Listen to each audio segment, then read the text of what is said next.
নজর রাখবো পরবর্তী সংবাদে। টাকা তোলার ক্ষেত্রে এটিএম এর ব্যবহার তা তো প্রত্যেকেই জানেন, কিন্তু জানেন কি এবার থেকে আসছে শস্য এটিএম। একেবারেই অবাক হওয়ার কিছু নেই, এবার এটিএম এ বোতাম টিপলে আসবে চাল থেকে গম। যে খবর আমরা পাচ্ছি, এটিএম এর মেশিনে এবার বোতাম টিপলে কার্যত ল চাল গম পেতে পারেন আপনিও। এবং শস্য এটিএম এর নামে এবার নতুন প্রকল্প আসছে ভারতে। তবে ভারতের রেশন ব্যবস্থায় কেন আসছে প্রযুক্তির ছোঁয়া, কি বা বলছেন বিশেষজ্ঞরা, বিস্তারিত জানবো। আমাদের সাথে রয়েছে প্রতিনিধি অঙ্কিতা বর্ধন। অঙ্কিতা, এই যে শস্য এটিএম আনার ব্যাপারে এক প্রকার উদ্যোগ গ্রহণ করেছে ভারত, তাহলে কি সেই যে আমরা দেখেছিলাম রেশন দোকানে দাঁড়িয়ে এক প্রকার দীর্ঘ লাইন, তাহলে কি সেই জামানা এবার শেষ হতে চলেছে, কি বলবে? তুমি দেখো, টাকা নয় এটিএম এর বোতাম টিপলেই যে বেরোবে চাল গম, সেই ছবি বা সেই খবর ছড়িয়ে পড়তেই কিন্তু এখন সাধারণ মানুষের মধ্যে সেই কৌতূহল যাচ্ছে। তবে কি আর সেই লাইন দিয়ে বা লাইন ধরে রেশন থেকে জিনিস নিতে হবে না? দেখো, ভারতের প্রথম শস্য এটিএম চালু হলো এবার উড়িষ্যায়। জানা গেছে যে বৃহস্পতিবার উড়িষ্যায় খাদ্য সরবরাহ এবং ক্রেতা সুরক্ষা দপ্তরের মন্ত্রী তিনি জানিয়েছেন ইতিমধ্যেই শস্য এটিএম উদ্বোধন করা হবে। তার সঙ্গে তিনি জানিয়েছেন যে ওয়ার্ল্ড ফুড প্রোগ্রামের ডেপুটি ডিরেক্টর ওনার সাথে যোগাযোগ বা ওনার সাথে কথাবার্তার পর এই নয়া উদ্যোগ। দেশের মধ্যে কিন্তু শতাব্দী এই প্রথম শস্য এটিএম চালু করেছে উড়িষ্যায়। জানা গেছে এখনো পর্যন্ত যে তার একটা আলাদা ব্যবহার হয়েছে। তবে কিভাবে ব্যবহার করতে হবে এই চাল এটিএম কে? দেখো, একটি গোদামে ইতিমধ্যেই মন্তেশ্বরের একটি গোদামে বসানো হয়েছে এই শস্য এটিএম। পাবলিক ডিস্ট্রিবিউশন সিস্টেমকে আরো প্রসারিত করার লক্ষ্যে এই শস্য এটিএম চালু করা হয়েছে। এটিএম থেকে চাল গম সংগ্রহের পদ্ধতি অনেকটা টাকা তোলার মতোই হতে যাচ্ছে। গ্রাহকরা টাচ স্ক্রিন ডিসপ্লেতে নিজের রেশন কার্ডের নম্বর বসাতে হবে। তারপর বায়োমেট্রিক প্রদানকারীদের পর 25 কেজি পর্যন্ত চাল সংগ্রহ করতে পারবে রেশন কার্ডধারীরা। তবে কেন এই উদ্যোগ গ্রহণ করা হয়েছে সে বিষয়টা যদি বলতে হয়, দেখো, খাদ্য সামগ্রী সংগ্রহে রেশন দোকানে দীর্ঘ লাইন থাকে এবং সেটা চেনা ছবি প্রতিনিয়ত। লাইনে অপেক্ষা করার পর খাদ্য সামগ্রী সংগ্রহ করতে পারেন সাধারণ মানুষ। তবে এবার শস্য এটিএম চালু হওয়ায় মানুষ কষ্ট কিন্তু অনেকটাই লাঘব হবে বলে আশা। গতানুগতিক নিয়মের বাইরে প্রয়োজন মতো নিজেদের সুযোগ সুবিধা অনুযায়ী চাল গম সংগ্রহ করতে পারবেন রেশন কার্ডধারীরা। অন্যদিকে এই রেশন দুর্নীতি যে প্রতিনিয়ত খবর উঠে আসে বা অভিযোগ উঠে আসে, এই সমস্ত বিষয়েও কিন্তু যথেষ্ট প্রভাব পড়ছে। রেশনে চাল চুরি হচ্ছে বলে একাধিক অভিযোগ তুলছে আমজনতারা। তাই দুর্নীতি রোধে ব্যবস্থা নিয়েছে এবার উড়িষ্যা সরকার।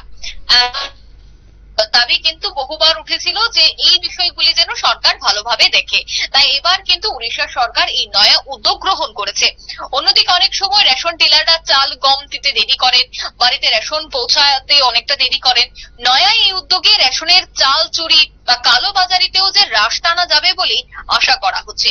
বিশেষ করে রাজ্যের পুষ্টি সুরক্ষার স্বার্থে 7 দিন 24 ঘন্টা এই শস্য এটিএম থেকে চাল এবং গম মিলবে।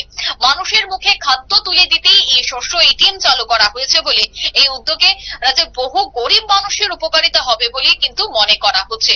তবে কি বলছে উড়িষ্যার মন্ত্রী সে কথা যদি বলতে হয়, তবে উড়িষ্যার মন্ত্রী কৃষ্ণা চন্দ্র পাত্র তিনি বলছেন যে রেশনের কার্ডধারীরা সুবিধের কথা ভেবেই এই উদ্যোগ গ্রহণ করা হয়েছে। ভারতের মধ্যে এই যে প্রথম শস্য এটিএম, অতি তৎপরতার সঙ্গে কাজ করা হয়েছে এই শস্য এটিএমটিতে। এই উদ্যোগের লক্ষ্য মানুষ যাতে সঠিক পরিমাণে প্রয়োজন মতো রেশনের চাল ডাল গম সংগ্রহ করতে পারে। পাশাপাশি এই সিস্টেমে গম বা চাল চুরির সম্ভাবনা অনেকটাই কমবে বলে মনে করা হচ্ছে। শতাব্দী, একদমই অঙ্কিতা, তো সেই জায়গায় দাঁড়িয়ে এই যে শস্য এটিএম আনা হচ্ছে তাকে কেন্দ্র করে কি সেখানে সরকারি ন্যায্য মূল্যের দোকান থেকে এবার গ্রাহকরা সেখান থেকে পাবেন, নাকি তার জন্য আনা হচ্ছে নয়া পরিকল্পনা? দেখো, এখনো পর্যন্ত যে খবর পাওয়া গেছে, এখনো পর্যন্ত শুধুমাত্র একটি রেশন শপ দিয়েই তার সূচনা হয়েছে। একটি এটিএম এ এনে বসানো হয়েছে, একটি গোদামে মূলত সেটি বসানো হয়েছে মঞ্জেশ্বরের একটি গোদামে।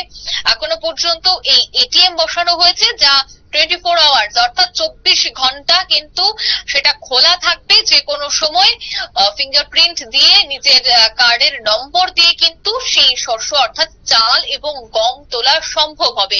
রেশনের একটা নির্ধারিত সময় থাকে, প্রত্যেকটা রাজ্যের আলাদা আলাদা সময় থাকে রেশনের দোকান খোলার ক্ষেত্রে, যেহেতু এটি সরকারি।